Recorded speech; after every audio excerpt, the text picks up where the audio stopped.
que vem ser essa Lexio Divina?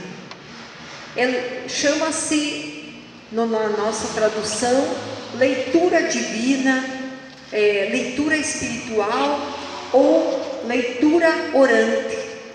Ou então, quando ela é feita também em grupos, né, no meio de mais pessoas, ela chama-se Bíblia Orante.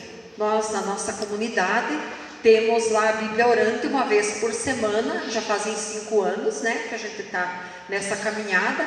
Hoje nós estamos em Gálatas, já passamos os Evangelhos, e então nós temos pessoas bem fiéis assim. Nós ficamos entre 20, no máximo 25 hoje, né? Mas assim, bem fiéis mesmo, nós estamos entre 20 e 21 pessoas, assim, que é bem fiel, que está sempre lá, né? Então, a gente nota assim, quanto que as pessoas gostam de aprender sobre a Palavra de Deus. Eu acho que nós que estamos aqui, nós já tomamos gosto nisso, né? Pela Palavra de Deus. Então, quando nós desconhecemos as Escrituras, nós desconhecemos Jesus Cristo. Por quê? Porque ali está contido tudo que Jesus quis nos falar, tudo que Ele né?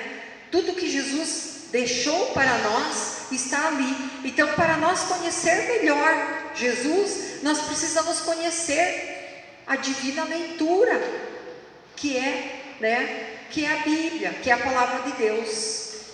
Se nós não se interessarmos, se nós não tomarmos o gosto, né, a prática da leitura, nós não vamos conhecer Jesus. Então, para que a gente anuncie Jesus, é preciso conhecer esse Jesus através da palavra. Então, aqui está a chave para tomarmos a palavra de Deus como fonte de inspiração para as nossas vidas, né? Então, a Bíblia é um lugar privilegiado no qual encontra-se a história e a experiência pessoal com Deus. A experiência, nós podemos viver uma experiência muito grande, né? Fantástica, inexplicável, só de a gente estar conectado ali, estar ligado com a palavra de Deus, na leitura orante. E como que isso vai acontecer, né? Nós vamos ver muitas revelações através da palavra de Deus. Jesus vai revelar para nós coisas que ninguém vai revelar. Nós podemos ter vários tipos de comunicação com Deus. Pode vir uma resposta pela qual nós procuramos através da palavra. Podemos sentir algo, sentir o Espírito Santo através da palavra, né? Porque Ele é o Espírito Santo, né? A palavra de Deus. Então nós podemos viver uma experiência inexplicável através dessa Bíblia orante.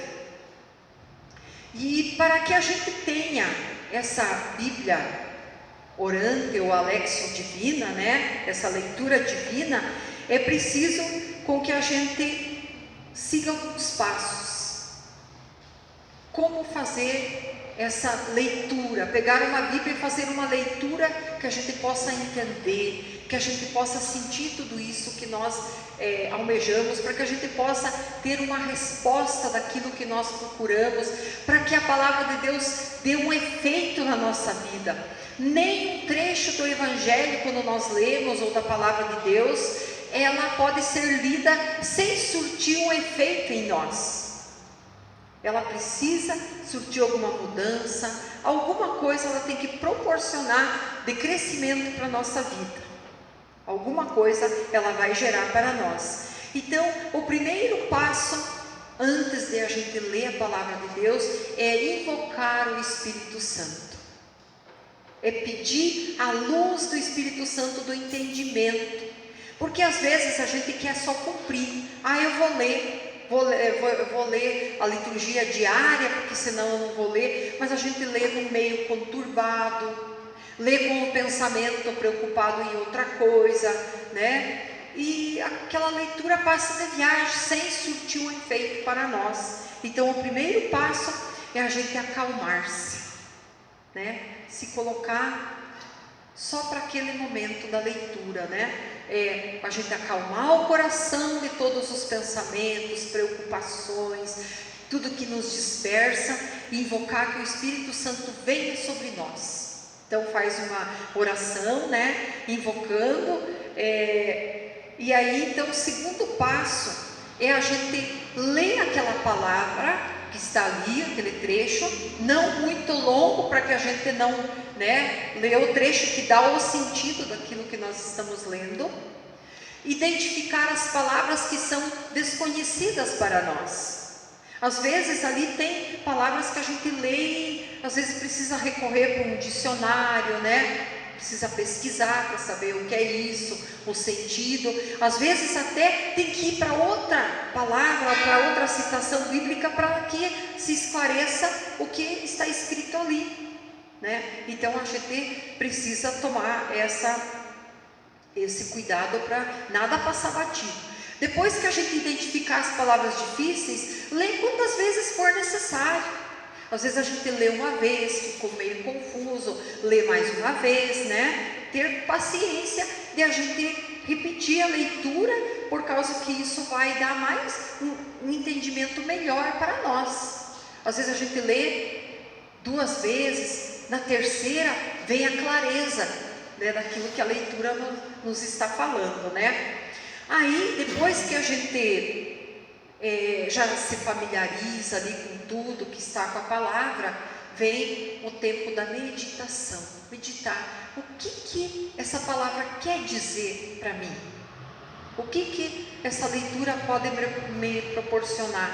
Será que essa leitura está falando de perdão? Então eu vou refletir.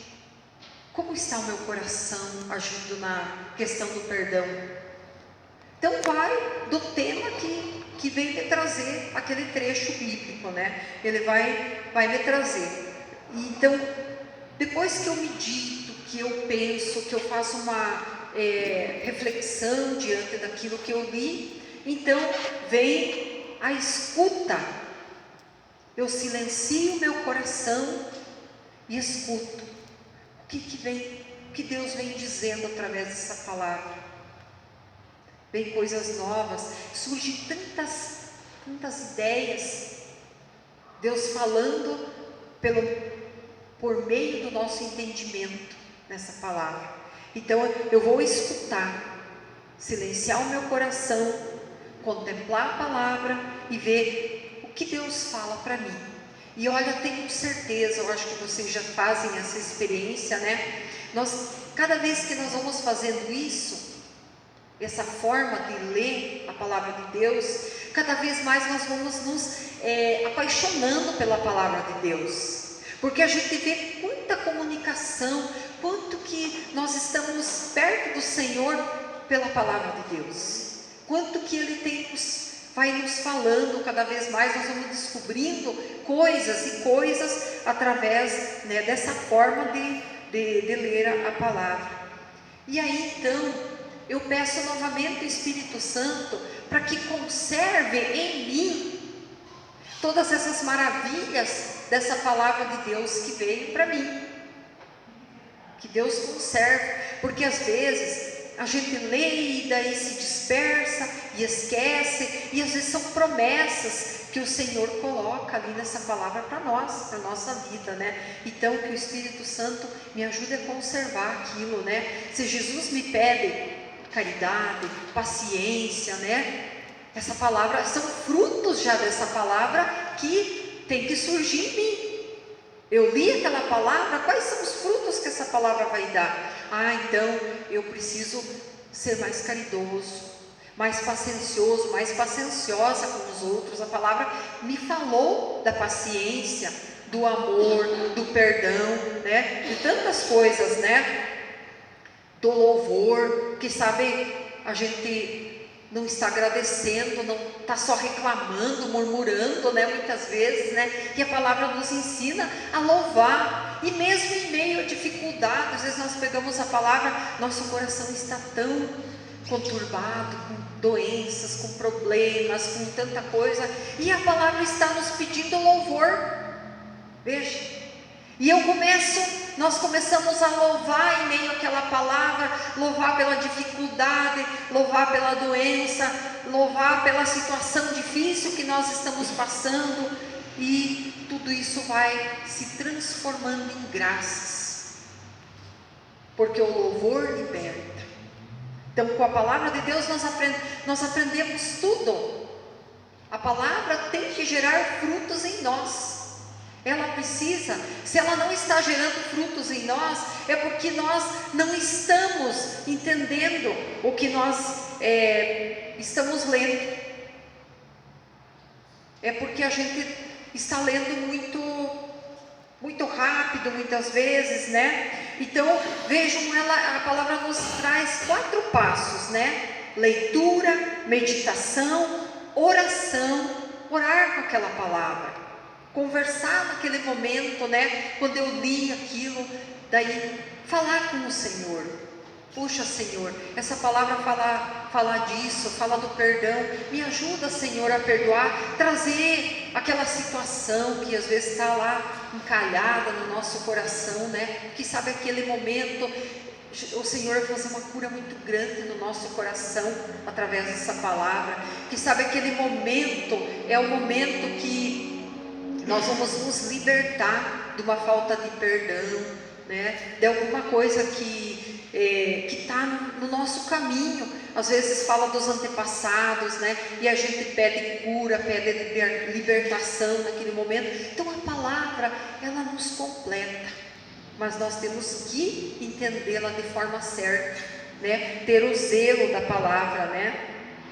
Então Filipenses 3:8 nos fala, né? Depois vocês podem ver em casa, né? Página 1506, né? Não sei se tem alguém aí com a palavra. Fernando quer achar para mim lá. Hoje as citações vocês vão achandinho, né? Vamos chegando lá. O que nos diz lá, Fernando, alguém de vocês lê? Filipenses 3:8. Na verdade, julgo como pedra todas as coisas, em comparação com este bem supremo, o conhecimento de Jesus Cristo, meu Senhor. Por ele tudo desprezei e tenho em conta esterco, a fim de ganhar Cristo. Isso, quem fala isso então? Quem fala sobre isso? Quem? São Paulo. São Paulo, um homem culto, um homem, vocês conhecem a história, né? De vida de São Paulo. Ele então um homem super preparado, né? Não para obedecer, mas para que antes dele conhecer nosso Senhor Jesus Cristo, os outros que obedeciam ele. E ele então, quando conhece Jesus, ele coloca todo esse poderio dele como o esterco, todo o conhecimento dele, todas as coisas, porque ele encontrou na palavra de Deus algo maravilhoso, inexplicável e valor de esterco aquilo tudo que ele tinha, porque a palavra ele não tinha palavras para dizer sobre aquilo que ele soube de Jesus Cristo, aquilo que ele sentia de Jesus Cristo, aquilo que ele vivia. Então ele coloca toda aquelas coisas que eram importantes no passado como esterco, mas não tem um valor, um valor até inexplicável, o conhecimento de Jesus para Paulo, né? Então, para nós, toda a sabedoria do mundo, nós podemos ser formados, doutorados e cheios de guiados, mas se nós não tivermos conhecimento da palavra de Deus, tudo isso pode não ter valor. Não tem valor para chegarmos ao céu. A sabedoria deste mundo não vai nos levar para o céu, mas nós precisamos procurar aonde está a sabedoria de Deus. Está na palavra de Deus, né? Então, gente, é muito maravilhoso a gente conhecer, seguir esses passos corretos para a gente poder trabalhar com a palavra de Deus. Então esses passos que nós ouvimos falar agora, né? Temos que fechar esses passos da leitura, que é colocar em prática aquilo que nós lemos. Porque também eu não posso ler para mim e ficar só para mim. Eu preciso colocar em prática aquilo que eu aprendo na palavra de Deus. Dar o testemunho no dia a dia daquilo que nós vivenciamos na palavra de Deus. E a pessoa que realmente vai conhecendo a palavra de Deus, ela vai mudando de atitude e de jeito, né? Até no meio do povo a gente identifica aquela pessoa pacífica. Em meio às guerras, às conturbações, aos problemas, a pessoa se torna uma pessoa equilibrada. O Espírito Santo nos dá equilíbrio. Por que é que nós temos tantas pessoas desequilibradas? Porque por causa que não conhece, não é curado pela palavra. Nós, quanto igreja, precisamos, isso a renovação carismática nos ensina. Eu falo de renovação porque foi dentro da renovação carismática que eu aprendi a ter acesso à palavra de Deus. Então nós, quanto igreja, nós precisamos ter esse manual, como diz, ter a Bíblia em mãos, isso como uma prática diária. Então a nossa igreja precisa ter mais essa prática da leitura, da escuta, para nós sermos cristãos transformados, porque senão a gente vai ser só cristão de lei. Vou no domingo na missa porque para me livrar, né? Aí faz isso, faz aquilo, porque assim dizem que é bom fazer, mas não causa transformação. Toda missa, toda vez que eu escuto um evangelho, todas as vezes que eu escuto uma homilia, uma pregação, precisa surtir um efeito na minha vida. Senão, nós estamos só levando tempo. Então, assim nós precisamos se preparar e preparar os nossos irmãos, né, dentro da nossa igreja, vivenciar a palavra para que nos transforme cada dia e cada vez que nós temos essa prática espiritual, né, desse alimento necessário, né. São Jerônimo, né, ele falava que a leitura, essa prática, né, da leitura, era o alimento celeste para ele. São Basílio também, vários santos, né? Então nós sabemos que aqueles que estão vivendo em comunidade, os consagrados, né, os padres, né, os religiosos, religiosas, né, eles têm a liturgia das horas, né? Até os leigos podem ter, mas vamos passo a passo, né? Primeiro, se familiarizar bem com a palavra de Deus, né?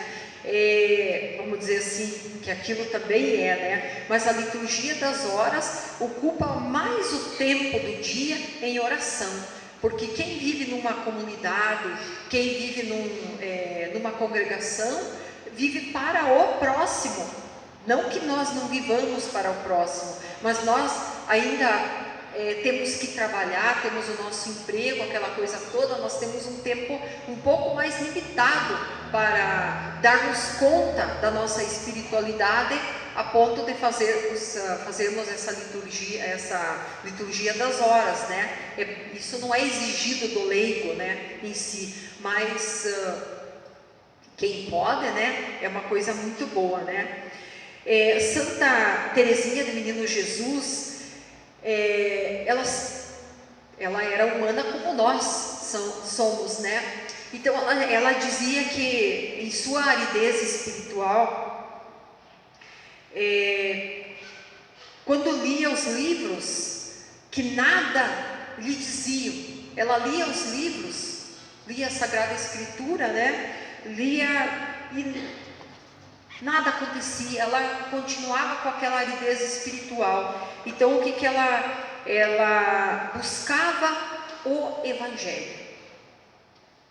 E aquilo começava a alimentar a alma dela e transformava, tirava essa aridez. O que é aridez? Aridez é aquela frieza do coração que nós sentimos muitas vezes, né?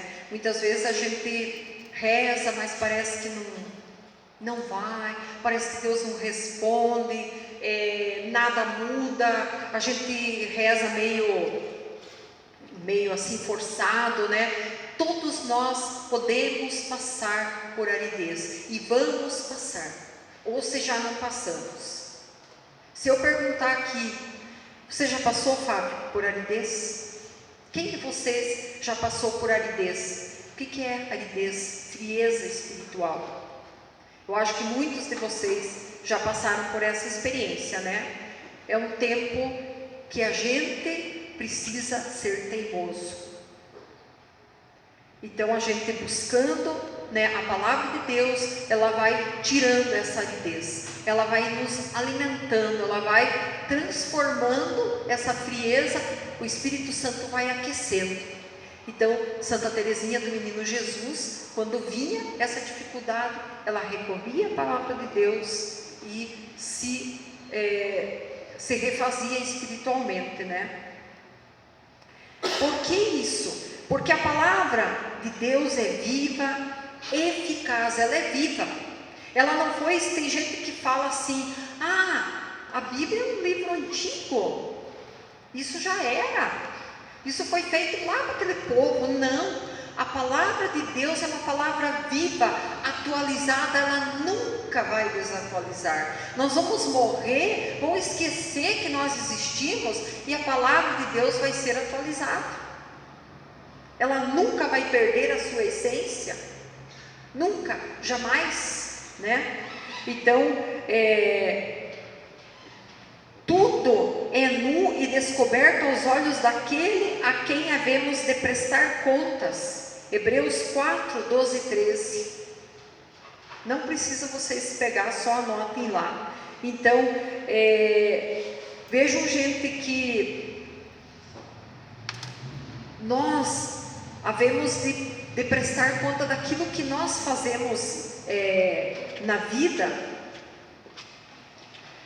porque nenhuma criatura a Deus é invisível, nenhum de nós. E a palavra de Deus é uma palavra que cada palavrinha da Bíblia, ela nos fala dando vida para nós. Então Deus sonda tudo na nossa vida.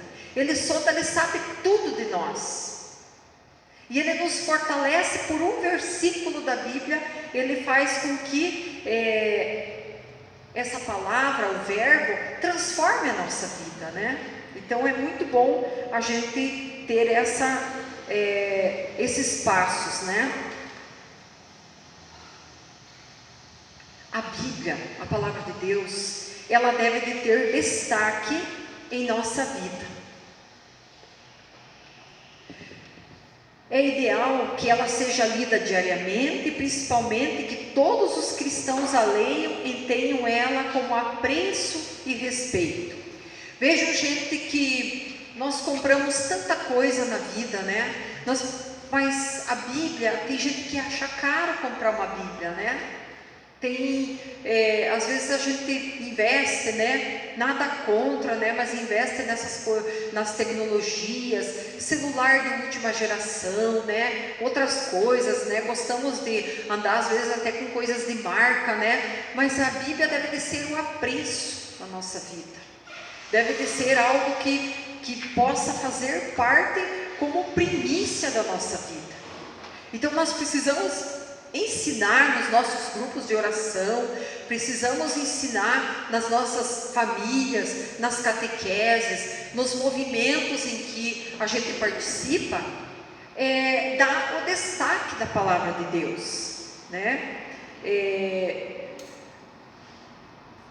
Não é falado, não é exigido muitas vezes que se leia a Bíblia, né? E ainda muitos pensam como antigamente, se ler a palavra de Deus pode ficar meio lelé. Tem gente que acredita ainda nisso, né? A pessoa vai ficar perturbada se ler a palavra de Deus, né?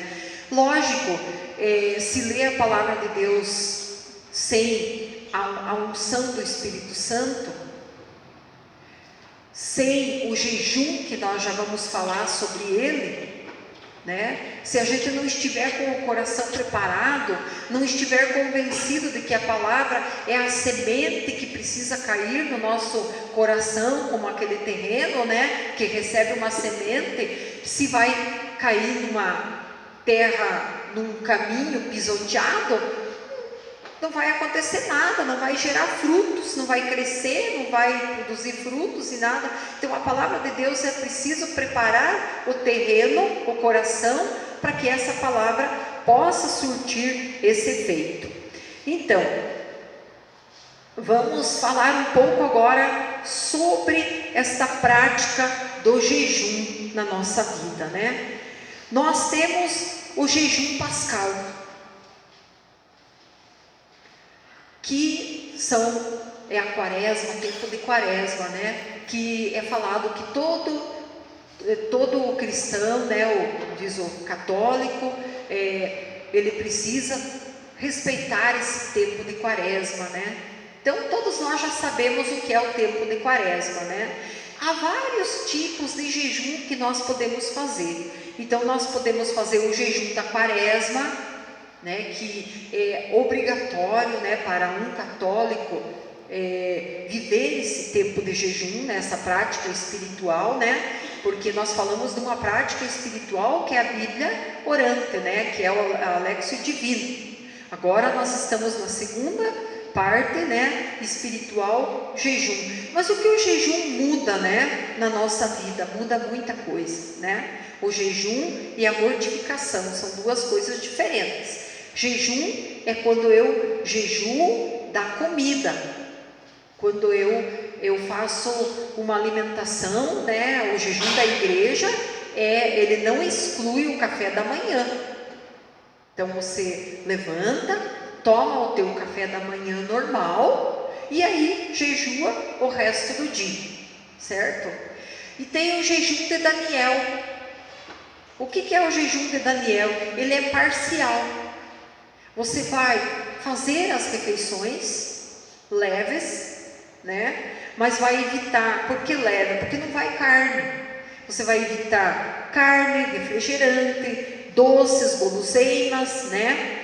E esse jejum também ele dura 3 semanas, jejum de Daniel.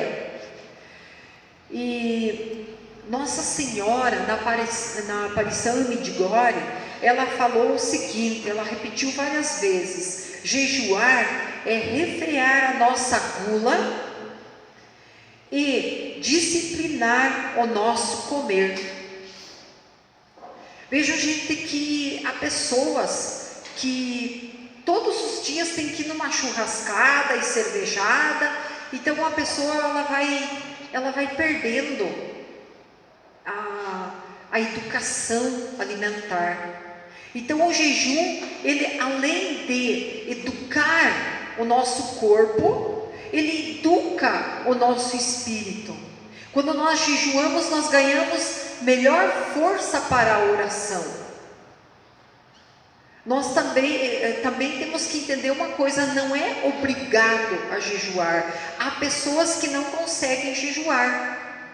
Ou a gente jejua de forma errada, porque existe o jejum também de pão e água, que não deve de ser comido pão e tomado água ao mesmo tempo, porque dá fermentação e causa dores de cabeça, dor de estômago, né? E a pessoa fica irritada, né? Então aquele jejum, às vezes a pessoa fica nervosa e começa a chutar o que vem na frente e xingar todo mundo, e esse jejum também não tem valor daí, né? Porque eu estou excluindo o amor ao próximo, né? Então o jejum deve de ser inteligente. Se nós decidirmos fazer o jejum a pão e água, nós vamos tomar muita água, tanto quanto for necessário, né? Vamos tomar bastante água, mas em tempo diferente, alternado, eu vou comer o pão e eu não tomo água.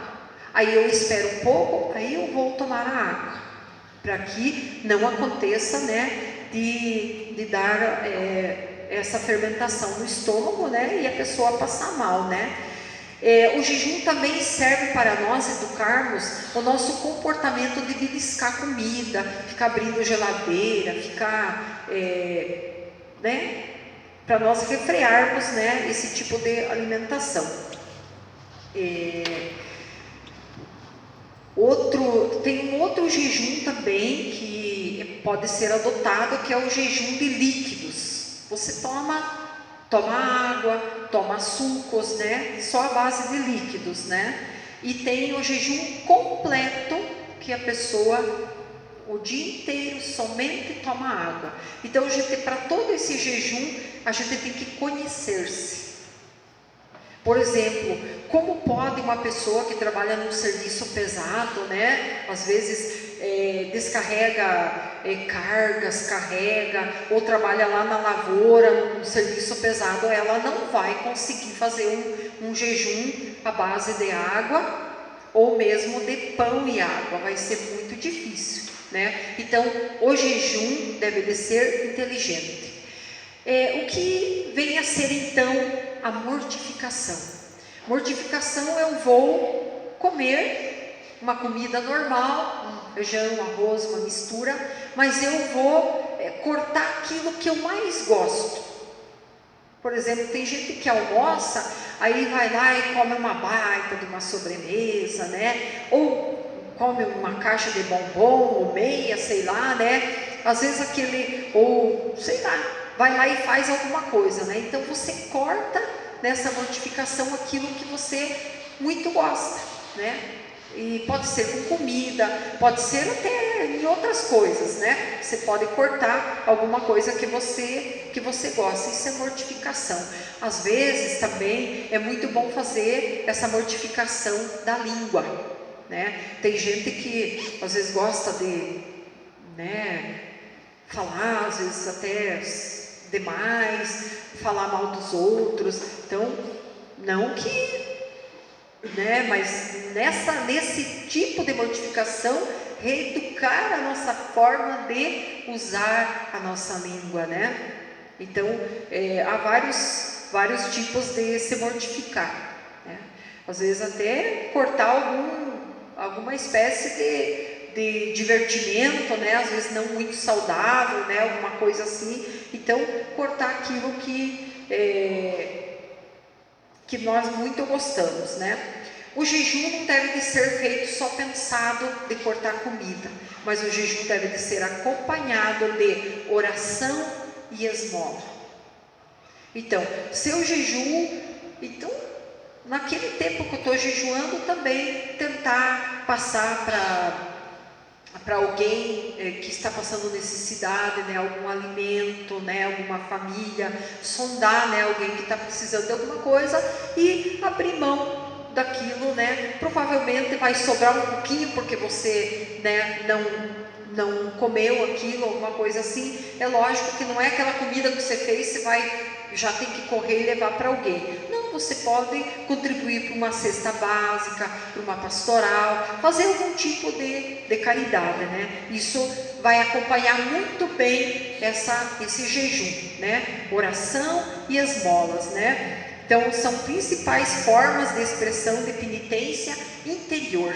Isso causa em nós mudança muito grande, né?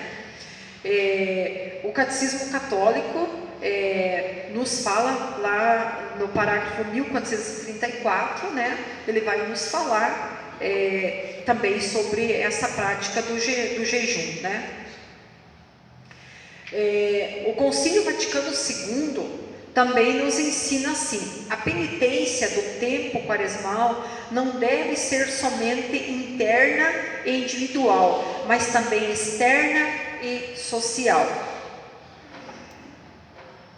Então, o jejum é isso mesmo que eu falei, aqui a confirmação.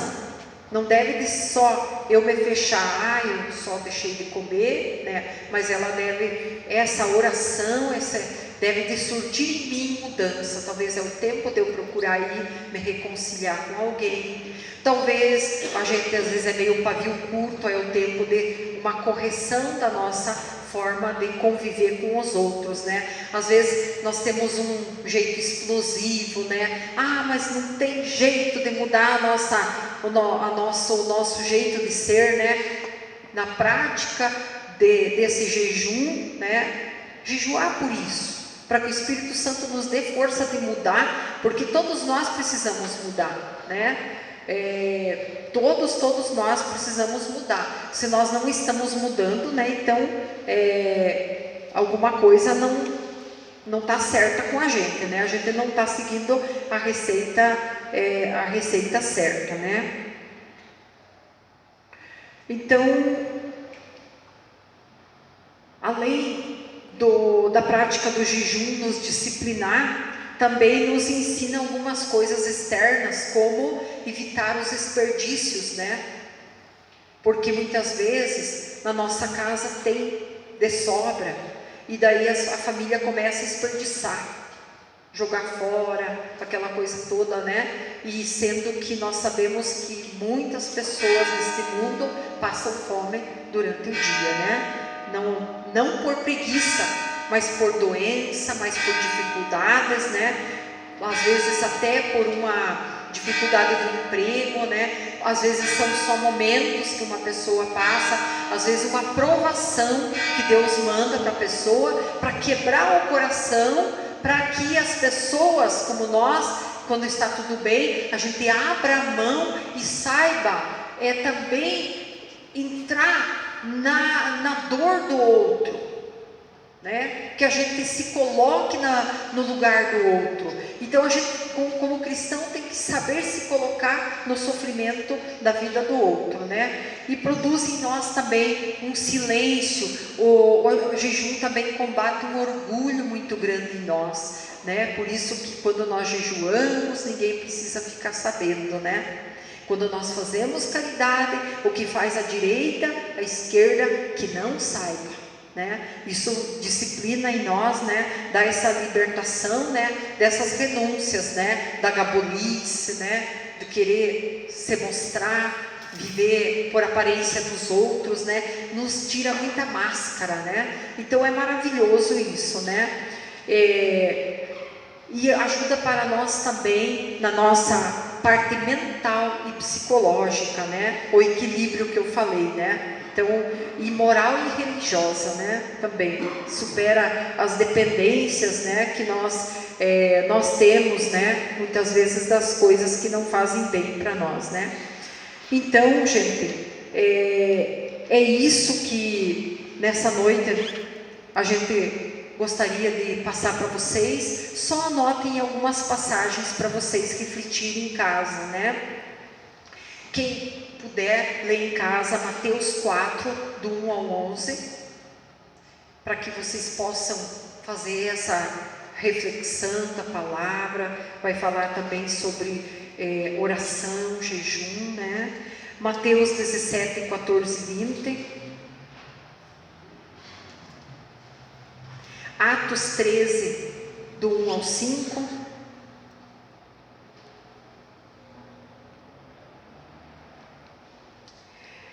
Salmo 35, o 13, versículo 13. E também ali 2 Samuel 31, 13, né, que vai falar também do jejum.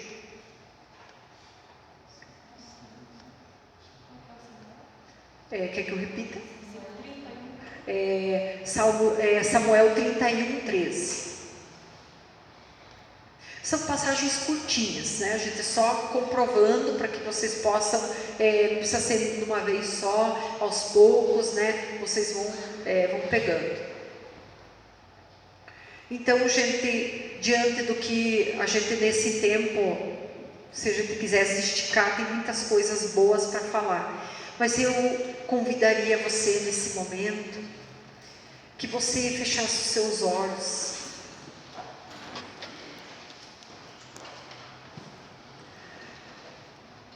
você refletir